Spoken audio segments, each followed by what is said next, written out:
আপোনাৰ জৰিয়তে হয় পৱন খেৰাৰ যি দিল্লীস্থ বাসগৃহ নিজামুদ্দিনত যি বাসগৃহ আছে তাক চাৰিওফালৰ পৰা আৰক্ষীয়ে ঘেৰি ৰাখিছে কিন্তু যি আমাৰ হাতত যি তথ্য আহি পৰিছে পৱন খেৰা বৰ্তমান তেওঁৰ নিজৰ বাসগৃহত উপস্থিত নাই তেওঁ দিল্লীৰ পৰা বাহিৰত আছে আৰু তেওঁ দিল্লীৰ পৰা বাহিৰত থকাৰ পৰিপ্ৰেক্ষিতত এতিয়ালৈকে কোনো ধৰণৰ ক্ৰাইম ব্ৰাঞ্চে দিল্লী আৰক্ষীৰ প্ৰায় শতাধিক আৰক্ষী কৰ্মী বৰ্তমান ইয়াত উপস্থিত আছে আৰু তাৰে ভিতৰত তেওঁলোকৰ যিখিনি যাৱতীয় কাম কাজ থাকে কেইজনমান আৰক্ষী বিষয়া তেওঁ বাসগৃহৰ ভিতৰলৈ প্ৰৱেশ কৰিছে আৰু প্ৰৱেশ কৰি তেওঁলোকৰ যাৱতীয় কিছু নথি পত্ৰৰ কাম কাজ থাকে সেই কাম কাজ কিবা অব্যাহত ৰাখিছে বা কিবা সোধপোছ কৰিছে সেই সমস্যাৰ ভিতৰত তেওঁলোক আছে আৰু বাহিৰত প্ৰায় শতাধিক আৰক্ষীয়ে গোটেই ঘৰ চাৰিওফালৰ পৰা ঘেৰি ৰাখিছে আৰু ইয়াত এতিয়ালৈকে যি তথ্য আহি পৰিছে সেইমতে তেওঁ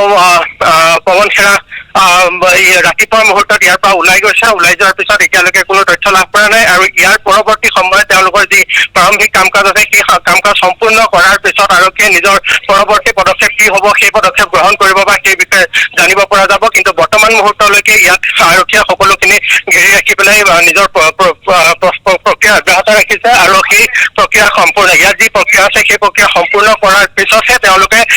পৰৱৰ্তী পদক্ষেপ কি হ'ব বা তেওঁক বিচাৰি কেনেধৰণৰ পদক্ষেপ গ্ৰহণ কৰিব সেয়া সম্পূৰ্ণ নিশ্চিত হ'ব কাৰণ বৰ্তমান যি দেখা গৈছে যে তেওঁলোকৰ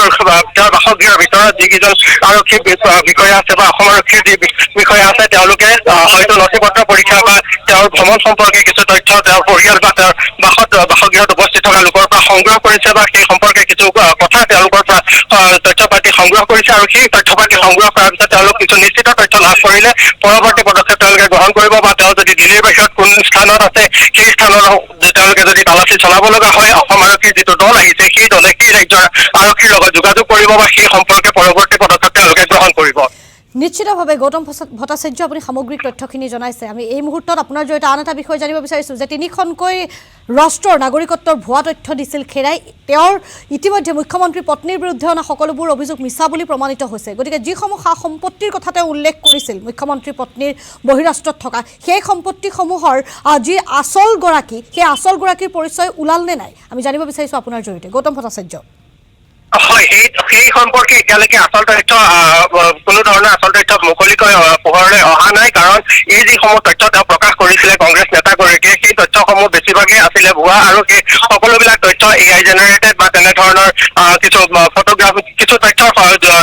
সহায় লৈ পেলাই সেইবিলাক কৰা হৈছিলে আৰু এই তথ্যসমূহৰ ক্ষেত্ৰত মুখ্যমন্ত্ৰীয়ে যি তেওঁ প্ৰেছ সংবাদমেলযোগে স্পষ্ট কৰিছিলে যে এই ক্ষেত্ৰত তেওঁ পাকিস্তানৰ লিংক বিচাৰি পাইছে কাৰণ এই ক্ষেত্ৰত গোটেই যিবিলাক নথি পত্ৰৰ কথা উল্লেখ আছে বা যিসমূহ ব্যৱহাৰ কৰা হৈছে ইয়াত পাকিস্তানৰ সম্পৰ্ক আছে গতিকে এয়া মাত্ৰ এটা ফৌজদাৰী গোচৰ নহয় এয়া সাংঘাতিক গোচৰ হ'ব ৰাষ্ট্ৰৰ নিৰাপত্তাৰ সৈতে জড়িত গোচৰ হ'ব আৰু সেই সম্পৰ্কে মুখ্যমন্ত্ৰীয়ে উল্লেখ কৰাৰ পিছতে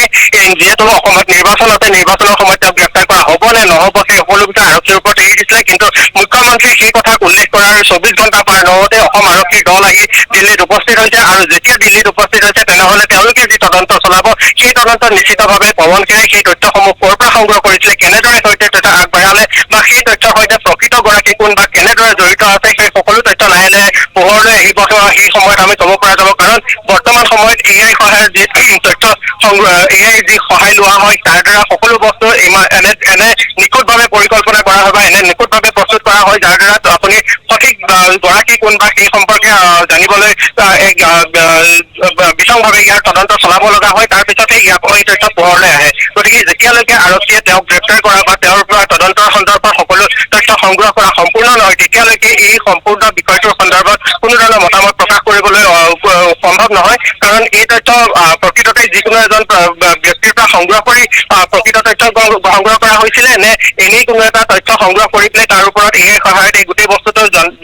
জেনেৰেট কৰা হৈছিলে সেয়া তদন্তৰ পিছতহে পোহৰলৈ আহিব